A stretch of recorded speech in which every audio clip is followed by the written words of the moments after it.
Hello दोस्तों, कैसे हो आप लोग। मैं हूं संजय तिवारी और आप सभी का स्वागत है मेरे यूट्यूब चैनल संजू बाबा क्लासेस में। आप सभी के प्यार और सपोर्ट के लिए बहुत बहुत धन्यवाद। भारत के संवैधानिक विकास टॉपिक पे मेरा सेकंड वीडियो है। फर्स्ट वीडियो जिन्होंने अभी नहीं देखा है उसका लिंक आपको मेरे डिस्क्रिप्शन पे मिल जाएगा। साथ ही साथ मेरे चैनल को सब्सक्राइब करना और बेल आइकन का बटन दबाना ना भूलें। चलिए फिर स्टार्ट करते हैं।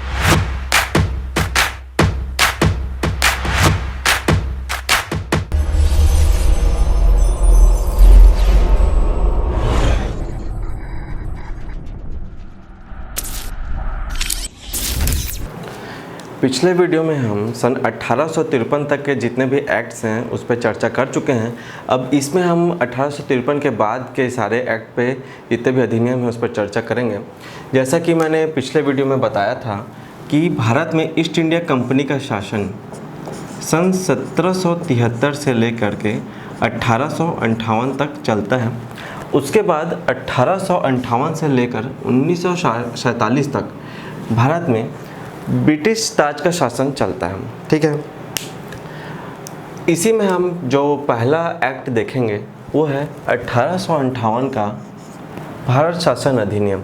इसके पहले के जो भी एक्ट थे वो रेगुलेटिंग एक्ट या चार्टर एक्ट के नाम से जाने जाते थे, लेकिन अब जो भी हम एक्ट देखेंगे वो भारत शासन अधिनियम या भारत परिषद अधिनियम के नाम से जाने जाएंगे। उसी में पहला है 1858 का भारत शासन अधिनियम। इस एक्ट को लाने के वजह पे अगर हम जाएं तो सबसे मुख्य वजह है 1858 के एक्ट के पीछे वो है सन 1857 की क्रांति। अब 1857 की क्रांति क्यों हुई? तो 1857 की क्रांति का मुख्य कारण है उस समय के तत्कालीन गवर्नर जनरल, भारत के जो गवर्नर जनरल थे वो थे लॉर्ड डलहौजी।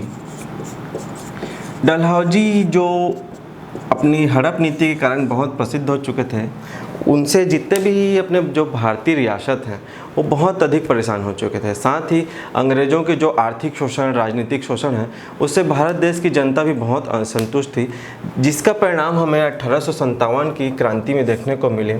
इसे ही हम सिपाही विद्रोह के नाम से भी जानते हैं।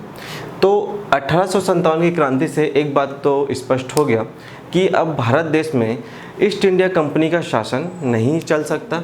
अब भारत में ईस्ट इंडिया कंपनी का शासन ख़त्म करके ब्रिटिश क्राउन का शासन स्टार्ट करना बहुत ज़रूरी था। इसीलिए एक्ट 1858 का भारत शासन अधिनियम लाया गया, जिसका पहला और बहुत ही मुख्य प्रावधान है भारत का शासन ईस्ट इंडिया कंपनी के हाथों से लेकर ब्रिटिश क्राउन के हाथों में दे दिया जाता है। इसका मतलब अब भारत में ब्रिटिश संसद का प्रत्यक्ष शासन स्टार्ट हो जाता है। ठीक है, साथ ही साथ दूसरा मुख्य प्रावधान हम देखेंगे कि गवर्नर जनरल का पदनाम बदल के वायसराय कर दिया जाता है। पद वही है, बस नाम बदल दिया जाता है। और उस समय के जो गवर्नर जनरल थे लॉर्ड कैनिंग, जो कि अब भारत के पहले वायसराय बन जाते हैं। तो अगर एग्ज़ाम में क्वेश्चन पूछे कि भारत के अंतिम गवर्नर जनरल और पहले वायसराय कौन थे, तो वो थे अपने लॉर्ड कैनिंग। ठीक है, जैसे मैंने पिछले वीडियो में बताया था कि बोर्ड ऑफ कंट्रोल और कोर्ट ऑफ डायरेक्टर्स ब्रिटेन में बैठकर भारत का शासन चलाते थे, जिन्हें इस अधिनियम के तहत समाप्त कर दिया गया। तो अब भारत का जो प्रशासन है उसे चलाने के लिए एक नए पद का सृजन किया गया, जिसे भारत के राज्य सचिव या भारत सचिव के नाम से हम जानते हैं। भारत सचिव मुख्य तौर पे ब्रिटिश संसद के एक सदस्य थे, जिन्हें पूरा भारत विभाग सौंप दिया गया ताकि वो भारत विभाग को देखें, भारत का प्रशासन देखें और ब्रिटिश संसद के प्रति वो उत्तरदायी भी थे।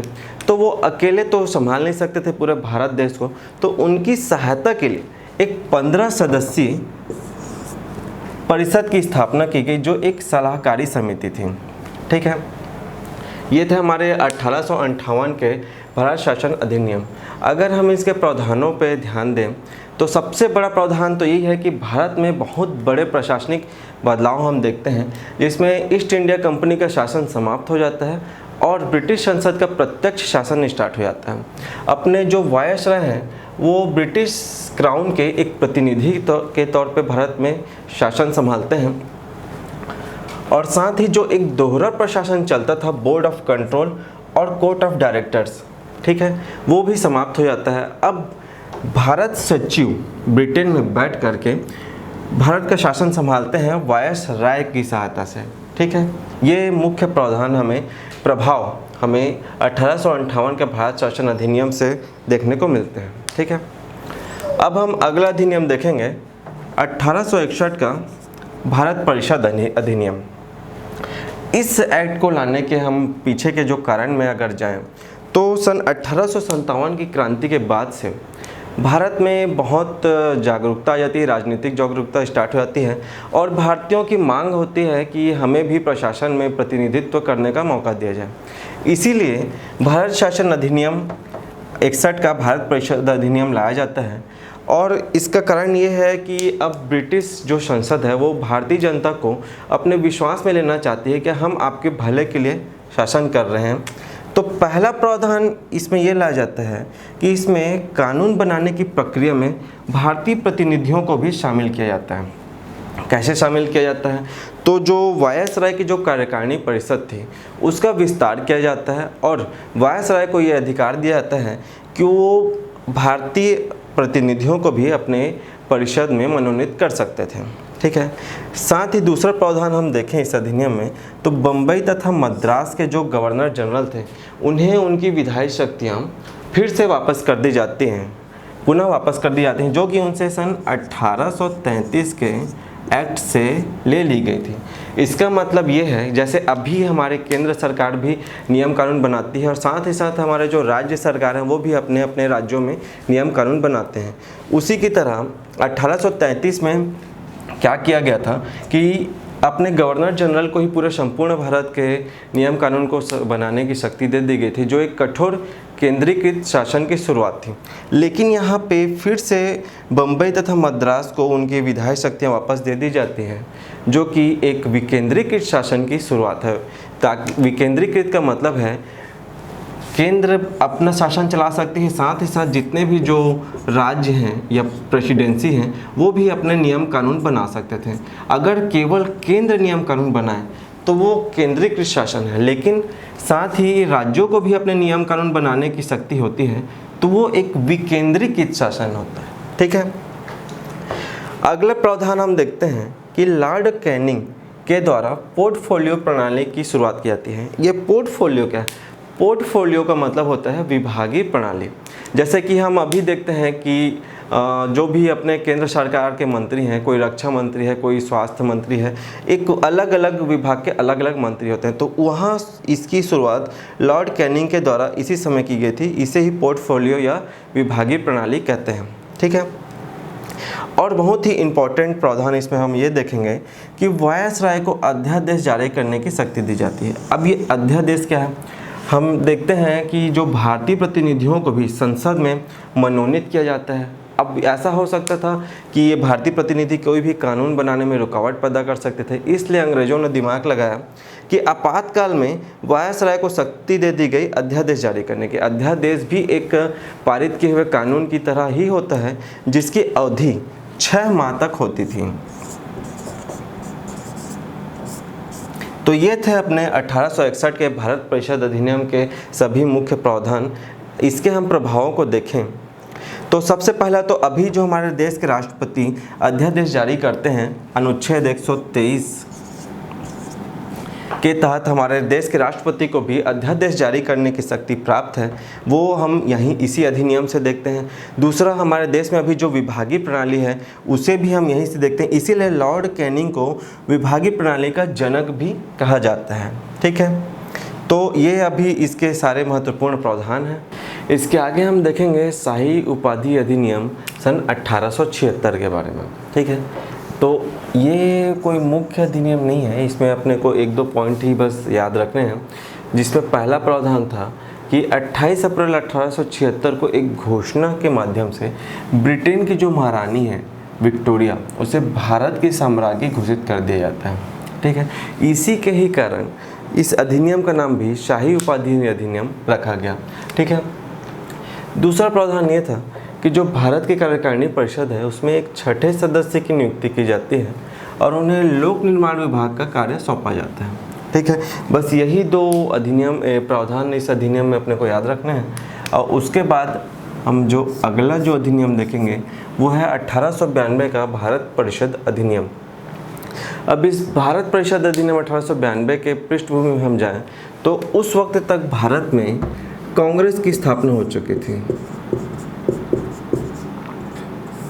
और इसकी स्थापना हुई थी 28 दिसंबर 1885 को, और इसकी स्थापना में भी अंग्रेज़ों का ही योगदान था। वो इसे एक सेफ्टी वॉल्व थ्योरी के रूप में देखते थे। वो ये इस संस्था के माध्यम से ये चाहते थे कि भारतीय जनता अपने मांगों को सामने रख सके। ठीक है, तो कांग्रेस के जो नरमपंथी नेता थे वो बार बार यही मांग करते थे कि अधिक से अधिक भारतीयों को शासन में प्रतिनिधित्व करने का मौका दिया जाए। ठीक है, दूसरा जो पिछले जो एक्ट था 1861 का जो अधिनियम था, उसमें जो भारतीयों को जो प्रतिनिधित्व दिया गया था उसमें उन्हें कोई खास अधिकार नहीं दिए गए थे। ना तो वो बजट में प्रश्न पूछ सकते थे, ना ही उस पर कोई बहस कर सकते थे। ठीक है, इसलिए अब जो अगला एक्ट लाया गया 1892 का भारत परिषद अधिनियम, उसमें पहला ही प्रावधान था कि केंद्रीय और प्रांतीय विधान परिषद में गैर सरकारी सदस्यों की वृद्धि कर दी गई। गैर सरकारी सदस्य से मतलब यहाँ पे भारतीय सदस्यों से है। ठीक है, दूसरा बहुत ही इम्पोर्टेंट और महत्वपूर्ण प्रावधान था कि जो वार्षिक बजट था उसमें भारतीय सदस्यों को बहस करने और प्रश्न पूछने का अधिकार दे दिया गया। इसके पहले क्या करते थे, उन्हें बजट में बहस करने या क्वेश्चन पूछने का अधिकार ही नहीं था। हाँ, लेकिन इसमें उन्हें पूरक प्रश्न पूछने का अधिकार नहीं दिया गया था।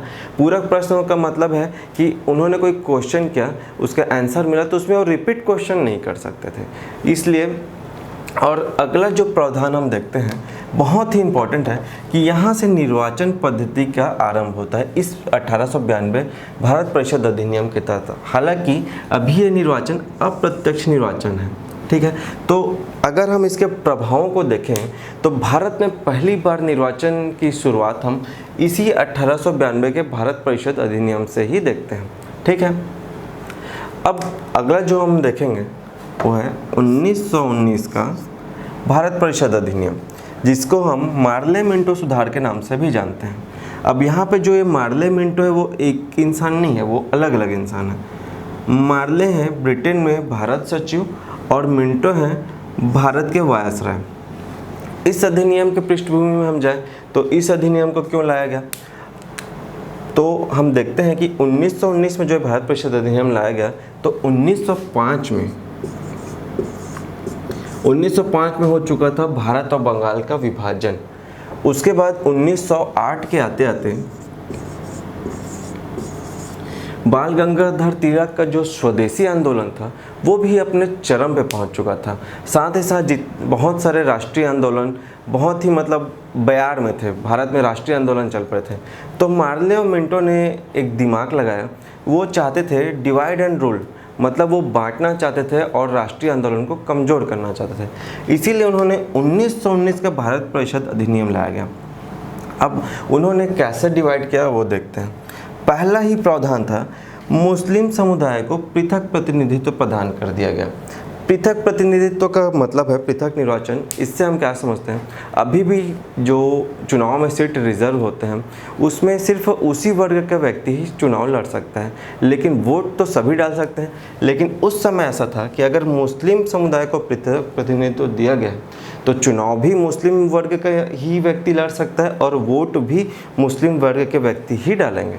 ये उस टाइम का पृथक प्रतिनिधित्व था। इस टाइप से हिंदू और मुस्लिमों को बांटने की कोशिश की गई। इसीलिए मिंटो को भारत में सांप्रदायिक निर्वाचन का जनक भी कहा जाता है। ठीक है, अगला हम देखते हैं कि मार्ले मिंटो चाहते थे कि जो राष्ट्रीय आंदोलन है उसमें गर्मपंथी नरमपंथी को वो तोड़ना चाहते थे। वो ये सोचते थे कि जो नरमपंथी चाहते हैं प्रशासनिक सुधार, अगर हम उन्हें थोड़ा सा प्रशासनिक सुधार देंगे तो वो शांत हो जाएंगे और गर्मपंथी अकेले पड़ जाएंगे और राष्ट्रीय आंदोलन जो है कमज़ोर हो जाएगा। इसलिए उन्होंने क्या किया, केंद्रीय और प्रांतीय विधान परिषद के आकार में बहुत वृद्धि कर दी। ठीक है, और इस तरीके से उन्होंने भारतीय प्रतिनिधियों को भी शासन में मतलब विधि निर्माण और प्रतिनिधित्व का मौका दिया। ठीक है, इससे क्या हुआ, वो नरमपंथियों को एक तरीके से शांत करना चाहते थे। ठीक है। और साथ ही साथ बजट पर पूरक प्रश्न पूछने और मत देने का भी अधिकार दे देगा। यहाँ पे क्या था, 1892 के अधिनियम में उन्हें केवल प्रश्न पूछने का अधिकार था, लेकिन यहाँ पे पूरक प्रश्न पूछने मतलब रिपीट क्वेश्चन करने और उस पर वोट देने का भी अधिकार दे दिया गया। ठीक है। और साथ में अपने जो सत्येंद्र प्रसाद सिन्हा थे, उन्हें भी भारत के जो वायसराय हैं उनके कार्यपालिका परिषद में नियुक्ति की गई। ये प्रथम भारतीय थे जिन्हें वायसराय की कार्यपालिका परिषद में नियुक्त किया गया था। ठीक है। इसके आगे के एक्ट्स को हम अगले वीडियो में देखेंगे। तो आई होप ये वीडियो आप लोगों को अच्छा लगा होगा। ये वीडियो आपको कैसा लगा कमेंट करके ज़रूर बताएं। लाइक कीजिए, मेरे चैनल को सब्सक्राइब कीजिए, बेल आइकन का बटन भी दबा दीजिए और ज़्यादा से ज़्यादा अपने दोस्तों के साथ शेयर कीजिए। थैंक यू, धन्यवाद।